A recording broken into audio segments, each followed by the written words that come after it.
तो फ्रेंड्स, बच्चों, आप लोग कैसे हो?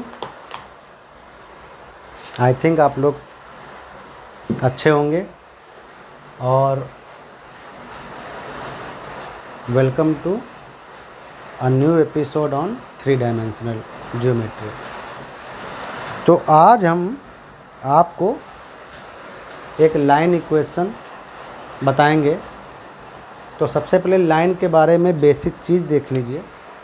जब हम कोई लाइन की बात करते हैं ना, या कह सकते हैं कि आज से ही हम लाइन पढ़ाना आपको शुरू कर रहे हैं।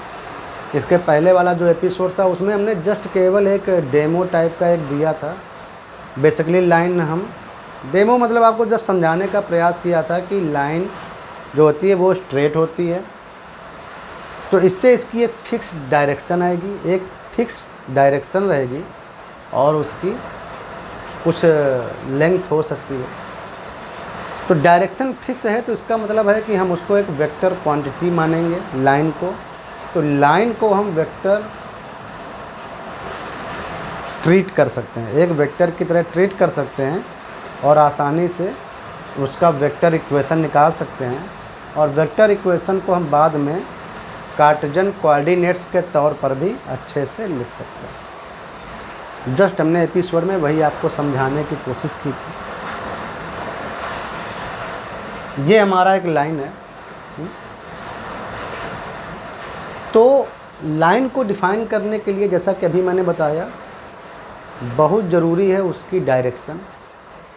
सबसे इम्पॉर्टेंट है कि हम लोग उसकी डायरेक्शन जानें, क्योंकि डायरेक्शन नहीं पता होगी तो उस लाइन को करेक्टली डिफाइन नहीं किया जा सकता।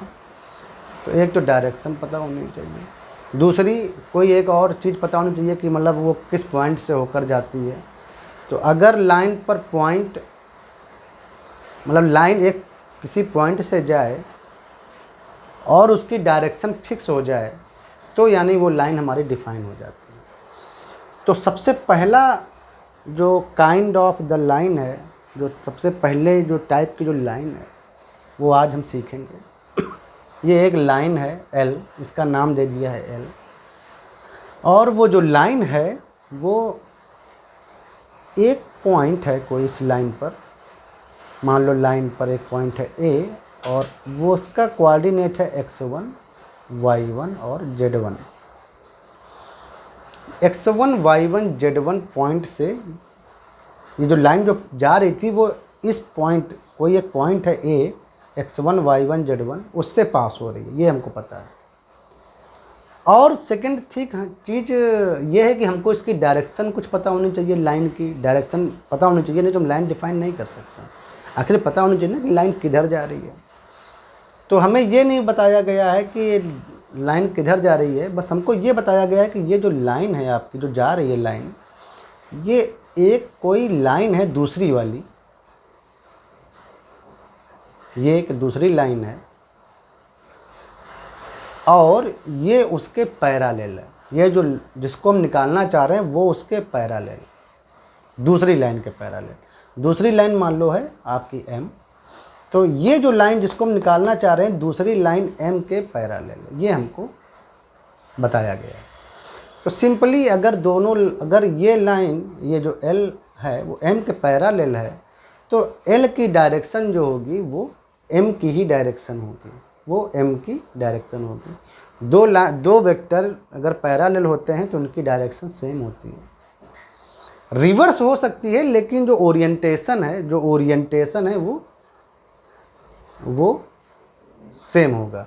मतलब अब जैसे ये लाइन है, ये इधर भी आप तीर बना सकते थे और इधर भी बना सकते थे, लेकिन इसकी जो ये ओरिएंटेशन है वो फिक्स हो है।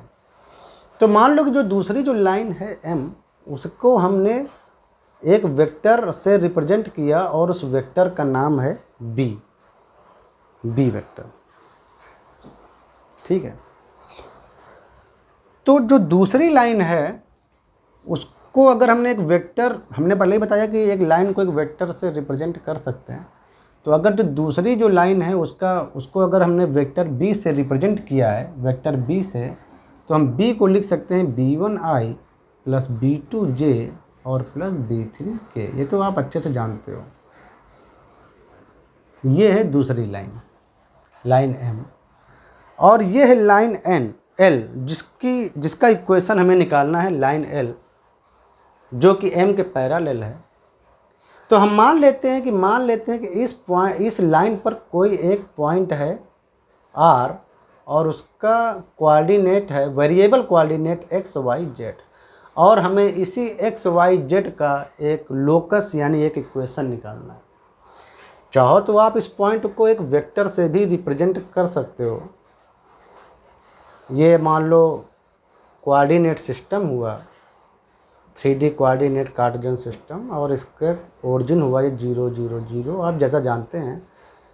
और मान लो जो ये वेरिएबल पॉइंट है जिसका हमें इक्वेशन निकालना है, उसका पोजीशन वेक्टर है कोई वेरिएबल वेक्टर R, जो कि हमको नहीं पता है, जिसके बारे में हम इन्वेस्टिगेशन करेंगे। और जो ये पॉइंट A है, जिससे कि ये लाइन, एक पॉइंट से ये लाइन जा रही थी या पास हो रही थी, मान लो इस पॉइंट का जो पोजीशन वेक्टर है वो है A वेक्टर। तो जिस पॉइंट से ये लाइन जा रही थी, लाइन L जिस पॉइंट से जा रही थी A से, तो उसका पोजीशन वेक्टर यानी OA, और सिंपली से इसका अगर कोई एक नाम दे दो इसके पॉइंट जो A है उसका पोजीशन वेक्टर का अगर हम एक नाम दे देते हैं स्मॉल a, तो ये जो OA है ये आप लिख सकते हो x1i प्लस y1j और प्लस z1k, बिकॉज आप ओरिजिन के रिस्पेक्ट में ले रहे हैं, तो जब x1 माइनस 0 करेंगे तो x1 ही आएगा, इसीलिए हमने सीधा इसको लिख दिया। और जो हमारा जो ये वेरिएबल पॉइंट R था उसका position vector R equal to, R का पोजीशन वेक्टर आप लिख सकते हैं, क्योंकि हमने वेरिएबल पॉइंट XYZ माना है और ओरिजिन के रिस्पेक्ट में O से ले रहे हैं, तो इसको हम लिख सकते हो XI प्लस YJ और प्लस ZK नंबर 3, ऐसे आप लिख सकते हैं। आप देखिए, अब लाइन जो L है वो पैरेलल है M के, line L is parallel to M, so that आप सिंपली देखिए तो AR जो होगा वो वेक्टर पैरेलल होगा वेक्टर B के। सिंस दोनों लाइन पैरेलल हैं, तो इधर का अगर हम कोई वेक्टर बनाएंगे तो वो उस वेक्टर के पैरेलल होगा, means AR is lambda B। जब दो वेक्टर पैरेलल होते हैं तो उनको ऐसे लिख सकते हो, ये हम आपको बहुत अच्छे से बता चुके हैं। AR को आप OR माइनस OA कर सकते हो इक्वल टू लेम्डा B, तो जिससे आपका निकला R minus A equal to lambda B। ये आपका हुआ लाइन का इक्वेशन। एक लाइन जो एक पॉइंट A से पास होती है और उस पॉइंट A का position vector small a vector है। Small a vector is nothing but x1i y1j and z1k। x1 y1 z1 उस A के कोऑर्डिनेट्स हैं। सिमिलरली वो जो लाइन है वो बताई गई है कि वो एक दूसरी लाइन है, उसके पैरेलल है, और उस दूसरी लाइन को रिप्रेजेंट कर सकते हैं हम पॉइंट वेक्टर B से, where vector B equal to this. और जब हमारा कोई वेक्टर लिखा होता है तो हम जानते हैं कि उसके I, J और K के जो कंपोनेंट होते हैं, यानी ये B1, B2 और B3, उसको बोलते हैं उस वेक्टर के डायरेक्शन रेशियोज। और सिंपली आप कह सकते हो इसका मतलब कि B1, B2, B3 वो जो दूसरी लाइन है M, उसके डायरेक्शन रेशियोज हैं। B1, B2, B3 दूसरी लाइन के डायरेक्शन रेशियोज हैं। तो अगर आपको कभी कभी क्वेश्चन में ऐसा भी दे सकते हैं कि एक लाइन पॉइंट A से पास हो रही है और वो दूसरी लाइन के पैरेलल है, जिसके direction ratios B1 B2 B3 या कोई न्यूमेरिकल वैल्यू जो भी जैसे कि 3 2 5 ऐसे हैं। तो अगर आपको लाइन M के डायरेक्शन रेशियोज पता होते हैं तो आप उस लाइन को वेक्टर में कन्वर्ट कर सकते हैं, बिकॉज किसी वेक्टर में i j कंपोनेंट ही उस वेक्टर के डायरेक्शन रेशियोज होते हैं।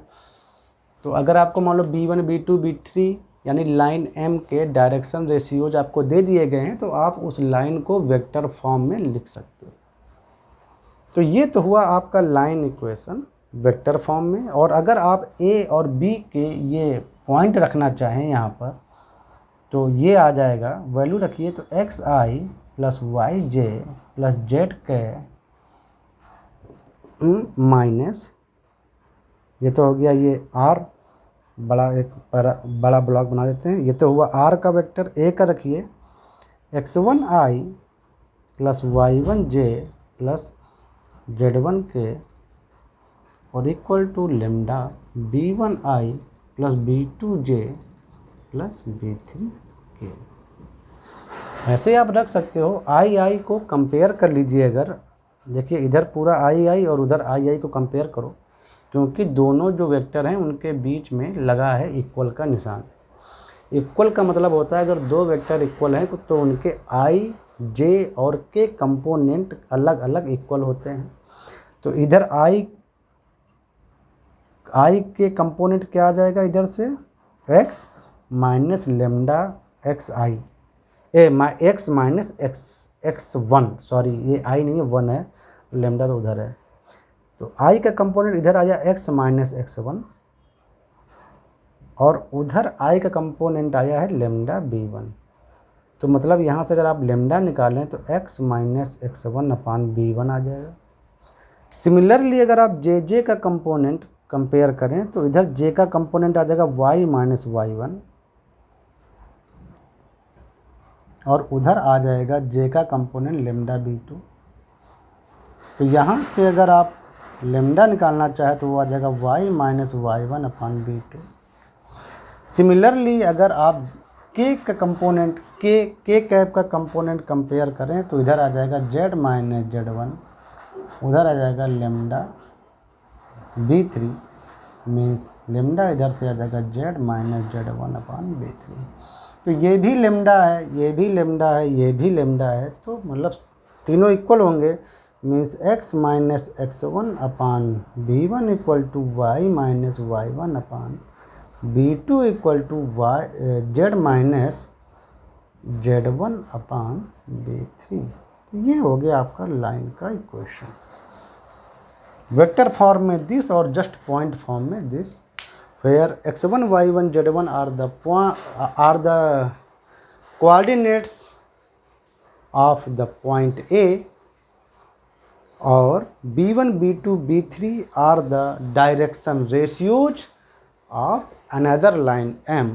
दूसरी लाइन m के ये डायरेक्शन रेशियोज हैं b1 b2 b3। Direction ratios अगर आपको पता होते हैं तो आप उस का वेक्टर ऐसे बना लो। चूँकि डायरेक्शन रेशियोज से वेक्टर बनाना बहुत आसान है।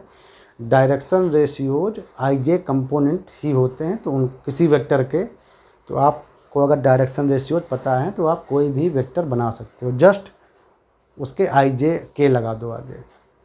तो ये हुआ आपका लाइन का इक्वेशन। वो लाइन जो किसी एक पॉइंट से पास होती है और जो किसी दूसरी लाइन के पैरेलल है। वो लाइन जो किसी एक पॉइंट से पास होती है, जैसे पॉइंट ए से पास हो रही है, और किसी सेकेंड लाइन जो है जैसे एम लाइन है उसके पैरेलल है। जो एल है जिसको हमको निकालना है इक्वेशन, वो एम के पैरेलल है। तो ये हुआ आपका लाइन का इक्वेशन। ठीक है, आगे चलते हैं। अब इतना तो आ ही गया है, तो हम जस्ट लाइन लिखेंगे और फिर आगे कुछ और बताते हैं।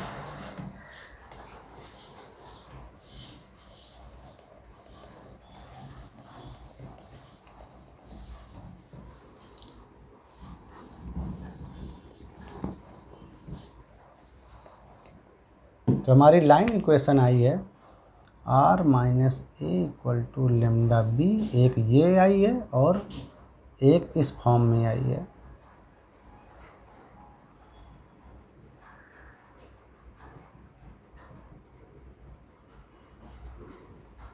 ठीक है, इस फॉर्म में आई, ये हमारी लाइन इक्वेशन है। अब इस लाइन की डायरेक्शन क्या होगी अगर आपसे पूछा जाए, तो लाइन की डायरेक्शन कुछ नहीं होगी। लाइन जो है वो बी लाइन के पैरेलल है, एम जो हाँ बी वेक्टर के पैरेलल है। तो बी वेक्टर आइदर उसकी लाइन होगी, डायरेक्शन होगी, और माइनस बी वेक्टर होगी। पैरेलल है तो इधर भी हो सकती है डायरेक्शन, इधर भी अपोजिट में। जैसे ये बी वेक्टर ऐसे है, अब जो ये एम लाइन जिसको हम बी वेक्टर के टर्म में लिख रहे हैं, तो दूसरी जो लाइन है हमारी एल, वो उसकी डायरेक्शन या तो मतलब इसके पैरेलल है, तो या तो एल की डायरेक्शन ऐसे भी हो सकती है और या तो वो ऐसे भी हो सकती है, पैरेलल लेकिन है। तो या तो वो बी वेक्टर मतलब एक तरह से वो दूसरी लाइन का जो है उसको हम बता चुके हैं ना कि वो या तो ऐसे या तो ऐसे, कोई भी कांस्टेंट हो सकता है। तो अगर हमको डायरेक्शन निकालनी है, डायरेक्शन, तो या आइदर एल लाइन जो हम निकालना चाह रहे हैं, ये आइदर उसकी डायरेक्शन बी कैप होगी और उसकी डायरेक्शन ये होगी b cap minus b. Parallel है तो अपोजिट भी हो सकती है और उसी डायरेक्शन में भी हो सकती है। तो बी कैप क्या होगा, थोड़ी देर के लिए हम बी कैप ही निकालते हैं। तो बी कैप क्या होगा, बी वेक्टर आपको पता है, दूसरी लाइन का अगर हम वेक्टर टर्म में लिखें b1i b2j plus b3k, where b1 b2 b3 are the direction ratios of the line m, दूसरी लाइन। तो बी कैप जब आप निकालेंगे तो वो आ जाएगा b1 upon under root b1 square plus b2 square plus b3 square. ऐसे तो लिखते हैं ना, b cap is nothing but b vector upon b vector का मैग्नीट्यूड, यही तो हम जानते हैं। तो यानी बी कैप आ गया आपका b1 upon under root b1 square plus b2 square plus b3 square i plus b2 upon under root b1 square plus b2 square plus b3 square j cap plus b3 upon under root b1 square plus b2 square plus b3 square k cap. थोड़ा अलग अलग करके लिख दिया, कोई फ़र्क नहीं पड़ा, बस इसको अलग अलग सबके साथ बांट दिया है। लेकिन हम जानते हैं कि कोई यूनिट वेक्टर जो होता है वो डायरेक्शन रिप्रेजेंट करता है। तो ये जो बी कैप है, it is nothing but the direction of M line, तो then it will be the direction of the line L also. और एल की जो डायरेक्शन होगी वो हमने पहले बताया, आइदर बी कैप होगी और माइनस बी कैप होगी। चाहे पैरेलल है तो चाहे इधर जाए चाहे इधर जाए, लेकिन वो एम लाइन के पैरेलल रहे। तो एल लाइन जो हम निकाल रहे हैं उसकी डायरेक्शन आइदर बी कैप होगी और माइनस बी कैप होगी। और किसी भी यूनिट वेक्टर को हम जब लिखते हैं तो वो यूनिट वेक्टर, उसी यूनिट वेक्टर को डायरेक्शन कोसाइंस के फॉर्म में भी लिखा जा सकता है। तो l i plus m j plus n k और cos theta x i plus cos theta y j plus cos theta z k, ऐसे भी आप लिख सकते हो। Where theta x theta y and theta z are the angles made by the lines from x axis y axis and Z axis separately. वो x, कोई line x Y Z से अलग अलग कितना एंगल बना रही है, वो एंगल हैं ये theta x theta y theta z. और जो एल एम एन है वो होते हैं cos theta x cos theta y और cos theta z. Where l square plus m square plus n square equal to 1 होता है। ये भी हम आपको एक बहुत अच्छे से बता चुके हैं वेक्टर अलजेब्रा में। वेक्टर अलजेब्रा प्लेलिस्ट ज़रूर देखिए, उधर मैंने ही ये सब पूरा डिस्कस कर रखा है। एल कह लो या कॉस थीटा एक्स कह लो, एम कह लो या कॉस थीटा वाई कह लो, एन कह लो या कॉस थीटा जेड कह लो, पूरा इनको बोलते हैं डायरेक्शन कोसाइंस। क्या बोलते हैं? Direction cosines. तो हम यहाँ से ये जो लाइन एल गई है इसके हम डायरेक्शन कोसाइंस भी निकाल सकते हैं। अगर आप उसकी एल लाइन की जो डायरेक्शन है अगर वो एम लाइन के पैरेलल है लेकिन अपोजिट है तो यहाँ पर माइनस माइनस आ जाएगा, ऐसे ऐसे। तो डायरेक्शन कोसाइन जो एल होगी वो जस्ट निगेटिव हो जाएंगे। लाइन पैरेलल है उसी डायरेक्शन में नहीं है, ऐसा कहीं नहीं लिखा है। हमने माना है कि लाइन एल जो है वो दूसरी लाइन एम के पैरेलल है, तो आइदर वो एम की डायरेक्शन में होगी लाइन एल और एम के अपोजिट में होगी। तो इस तरह से आपका ये नॉलेज कंप्लीट हुआ कि कैसे हमने एक लाइन इक्वेशन निकाला जो एक फिक्स पॉइंट से होकर जाती है और किसी दूसरी लाइन जो है उसके पैरेलल है। पैरेलल का मतलब है कि वो आइदर उसी डायरेक्शन में हो सकती है और जस्ट उसके रिवर्स डायरेक्शन में हो सकती है दूसरी लाइन के, लेकिन पैरेलल है। ठीक है, चलो मिलते हैं आपसे नेक्स्ट एपिसोड में, जहां हम डिस्कस करेंगे कि किसी लाइन का इक्वेशन कैसे निकालते हैं अगर वो 2 पॉइंट्स से होकर जाए, 2 पॉइंट से पास करे। तो देखो अगर वो 2 पॉइंट से पास करेगी तो उसकी डायरेक्शन पहले ही फिक्स हो जाएगी, क्योंकि वो दोनों पॉइंट को जब आप मिलाएंगे तो आपको एक फिक्स डायरेक्शन मिल जाएगी। तो आपको डायरेक्शन तुरंत मिल गई। अगर कोई लाइन 2 पॉइंट से पास होती है तो उसकी डायरेक्शन तो आपको तुरंत मिल ही जाती है। फिर आपका कोई एक पॉइंट काम कर जाता है। जैसे इस लाइन में देखिए, जो ये लाइन एल थी वो एक पॉइंट से जा रही थी, तो मतलब एक पॉइंट से काम चल गया और डायरेक्शन हमको नहीं पता थी, तो इसीलिए हमने एक दूसरी लाइन का सहारा लिया कि ये जो एल लाइन जिसको हम निकालना चाह रहे हैं वो किसी दूसरी लाइन के पैरेलल में है, यानी डायरेक्शन हमको वहाँ से मिल रही है। लेकिन अगर हम बोलें कि हमारी लाइन 2 पॉइंट से होकर जा रही है तो इसका मतलब है कि हमारी डायरेक्शन भी फिक्स हो गई। तो जब 2 पॉइंट से जाती है तो हमको ज़्यादा दिक्कत नहीं होती है। चलो मिलते हैं नेक्स्ट एपिसोड में।